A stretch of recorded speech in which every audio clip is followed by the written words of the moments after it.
Hi, I'm Wyatt Vilken. This is my dad, Greg Vilken, and the day is August 10th, 2025, and he is here, or I'm interviewing him on the Watts riots and how it affected his life, how it changed his family's life, and his experiences with that. So, first question: how old were you, and just in general, what were the Watts riots? Where were they? So, an area of Los Angeles that's just south of downtown is an area called Watts. And the Watts riots were exactly that. They were riots in and around Watts that lasted about 2 weeks, that burned whole blocks of businesses and buildings.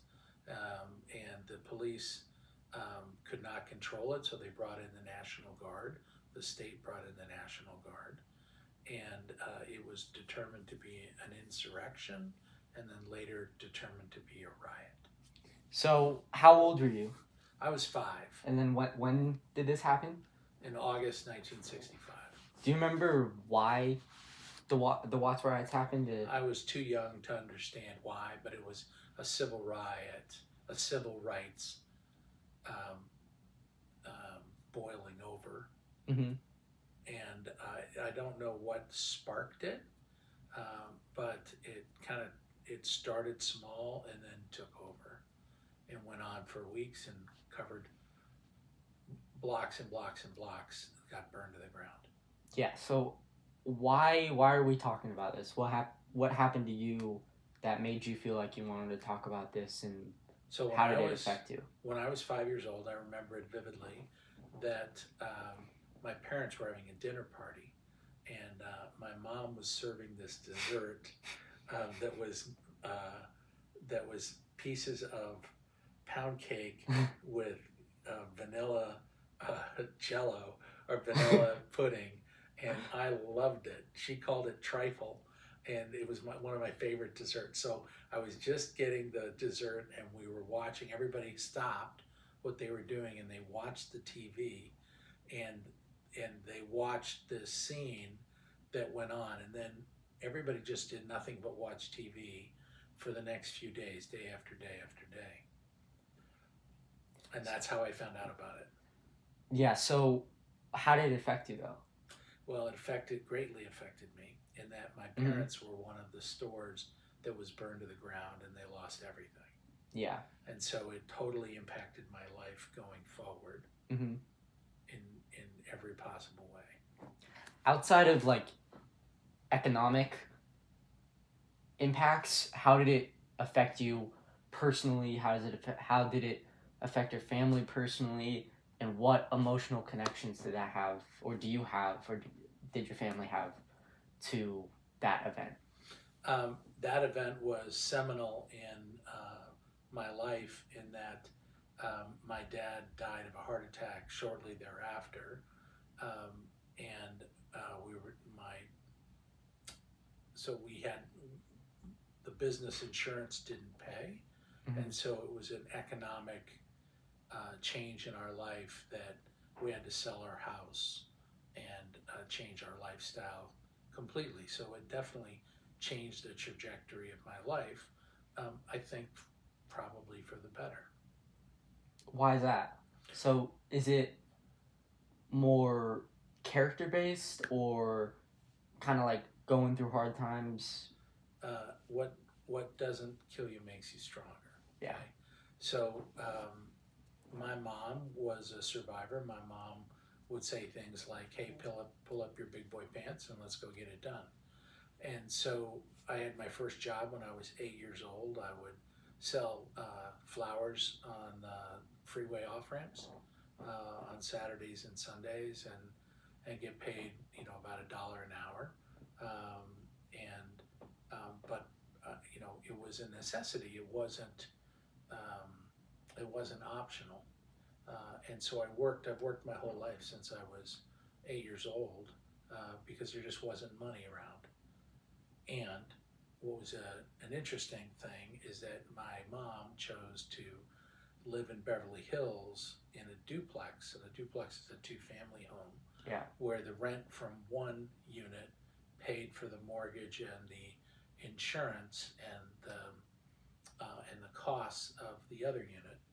And she chose that because we were a Jewish family, See. and it was a way to go to public school in a predominantly Jewish neighborhood. So while we didn't have much economically, I was surrounded by kids who had tremendous economic advantages Mm-hmm. over me. Yeah. So I want to also ask,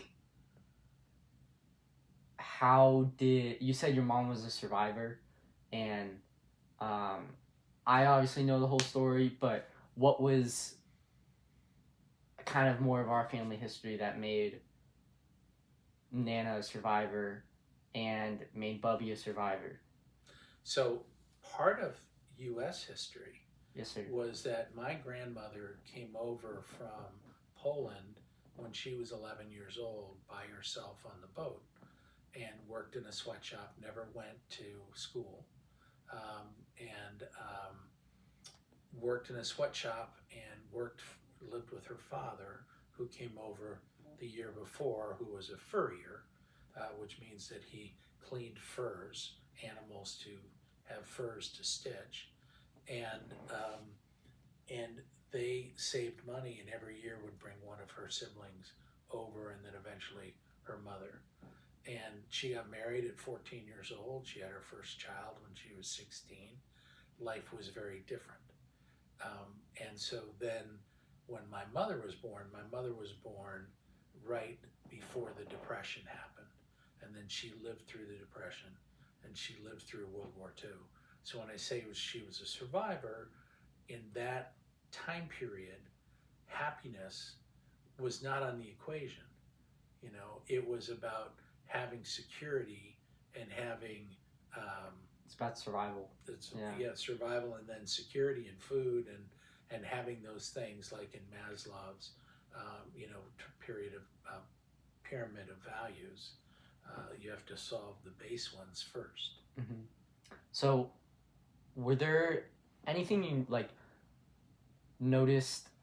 I know you were young, but in the coming years, did you feel any I wouldn't say momentum, but any backlash or momentum or just talk around either school or upcoming that you noticed, whether that's in the black community, the white community? So I didn't notice anything from the riots after that. My parents never rebuilt their store. They eventually got some insurance proceeds, and we just moved on. So I was only 5 when that happened, and all I remember is after that in our household, we had a very happy household. There were four kids, and we got the things that we needed. My mom figured it out, so we never were food insecure. We were never housing insecure, and anything that we wanted other than food, clothes, and housing, we had to earn for ourselves. And that was a really good thing in that it taught complete self-sufficiency, and I think that helped me all along my path. Yeah. So, do you remember if there were any other like protests or around like after that time, or any repercussions or So I lived through a second yeah. riots, which is the 1992 riots that were sparked by the Rodney King beatings. Mm-hmm. And we had to leave where we lived, which was in West Los Angeles, because the corner store, a block on the other side of the alley from where we lived, was looted and then burned. The grocery store where we shopped was looted and burned. One of the houses, 4 houses down, was burned. And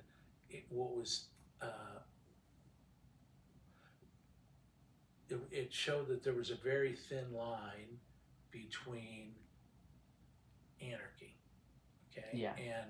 and these were not people, these are just regular people that were going into the Lucky supermarket and stealing diapers Yeah. and walking out with, paper towels and things that were meaningless, but it was just people joining in and being a part of the rioting.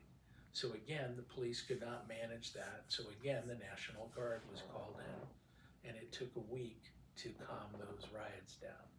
And I was an adult. I had my own child by that point, and it was a very scary time and feeling. But I got more of a sense of how those things took off, Yeah. and it was not one race of people. It was people you saw just going down the street, and just like once it started, there was like So was it like at a certain point it started as a civil rights thing, and then people were like, "Oh, I could just go in and get free stuff because I'm covered by the insurance of all these people." I think what it Joining is in? is just people are generally mad about Yeah. whatever they're mad about. Yeah. And so that's what I mean about there's a thin line that everybody holds it together until something like this happens. Mm-hmm. And then it just rolls that whatever they were mad at, probably not civil rights oriented, they were just mad and they jumped into the opportunity to express some rage. And so what I remembered from the 92 riots is it wasn't about civil rights. It may have started because Rodney King was an African American who got beat senselessly by a bunch of police that were police brutality that should never be allowed to do that. And it started in the predominantly black community, but it spread everywhere, Mm-hmm. and it wasn't race based at that point. Do you think it was similar with the Watts riots? It very well could have been. I Yeah. have no knowledge about it one way or another. So do you think that? Do you remember how, I don't know, like friends or coworkers that were part of the black community reacted to when they escalated so far, or like and they kind of expanded past just just focused on civil rights, but into overall just riots just because people can. I, Like what was their I think their that response? I think there was something very different about the Watts riots in '65. Yeah. Which was in the middle of the civil rights movement, and the Rodney King riots in '92. Yeah. That were not about civil rights; they were about police brutality. Mm-hmm. Okay, in the African American community, and that's But I think it's the surrounding theme of just racism. lawlessness. Oh, of racism. Yeah. Yeah, there is always and always has been. Yeah. A theme of othering. Mm-hmm. Okay, and we're a Jewish family, and so we were othered tremendously. At many times. Okay, my grandmother and my grandparents fled Eastern Europe and Russia because they were persecuted and their homes were, taken over, and they were burned, and they were forced out of their homes. Mm-hmm. And so that was just, the early 1900s. And then during World War II, obviously people know what happened in the Holocaust. Again, focused on this happened to be Jews and people who were homosexual and people who were Polish. And there were a number of people other than just Jews that were singled out as being other. And then the others, in that case, went to the concentration camps. But it's happening today. It happens regularly where makes those people other. So if you look at today and what's happening with the deportations, and with if you are Hispanic American or Hispanic and you're not here legally, but you're part of the community and you've worked hard and you've been here for 20 years, you're still getting rounded up and taken away, and people are saying, you're the other, you don't belong. Yeah. And that is something to always watch and be careful for. 100%. Do you think there were I know we've talked a lot about the negative impacts, not only for you but for other people too? Do you think there